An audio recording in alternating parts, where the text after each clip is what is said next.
Secrets of astro channel पर आप सभी का स्वागत है। समाज में प्रायः देखा जाता है कि बालक और बालिकाओं के विवाह में अधिकांशतया विलंब हो जाता है, देरी हो जाती है।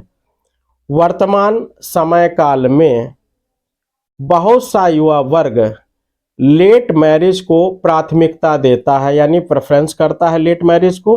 कभी कभी आधुनिकता की दौड़ में देरी करते करते या मनोवांछित जीवन साथी की तलाश में, यानी जिसको हम चाहते हैं उससे विवाह करना चाहते हैं और उससे विवाह नहीं हो पा रहा है, तो विवाह में देरी हो जाती है। या सप्तम भाव में ग्रह अनुकूल न होने के कारण भी विवाह में देरी होती देखी गई है। शादी विवाह में के विलंब में या देरी में व्रत रखने का भी विधान शास्त्र सम्मत एवं लोक अनुमोदित है।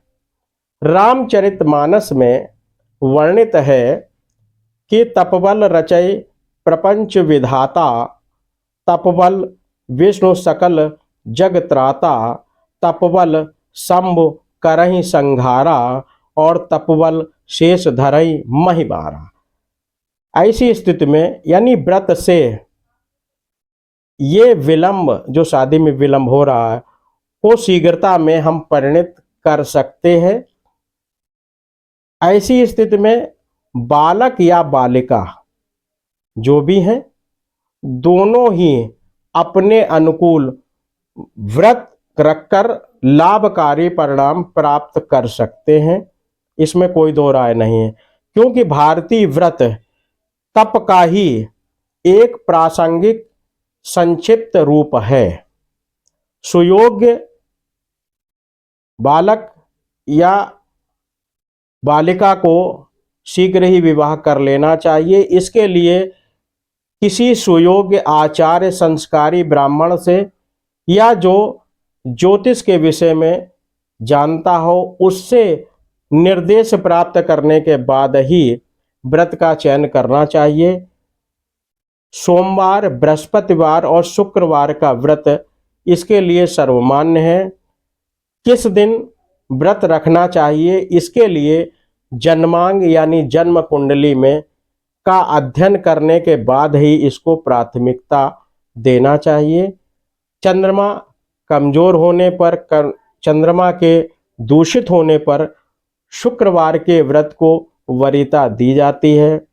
सप्तम भाव पर किस ग्रह का सर्वाधिक प्रभाव है या सप्तमेश की कुंडली में स्थिति क्या है, उसके आधार पर व्रत का चयन करना चाहिए और व्रत का प्रारंभ करना चाहिए। व्रत प्रारंभ करने के दिन संकल्प अवश्य लेना चाहिए कि हम विवाह हेतु या किसी अमुक कार्य हेतु जो व्रत रख रहे हैं वो हम कितनी संख्या में रखेंगे आदि आदि।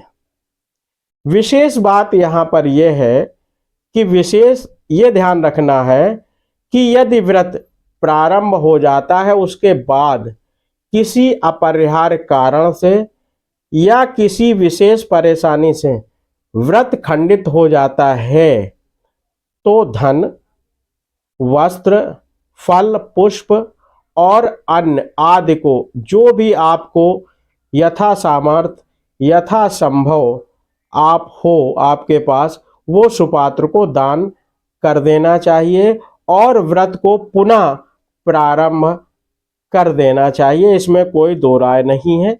आशा है कुछ बिंदु इस वीडियो के माध्यम से आपको रुचिकर लगे होंगे, तो आप अपने इष्ट मित्रों में शेयर करें।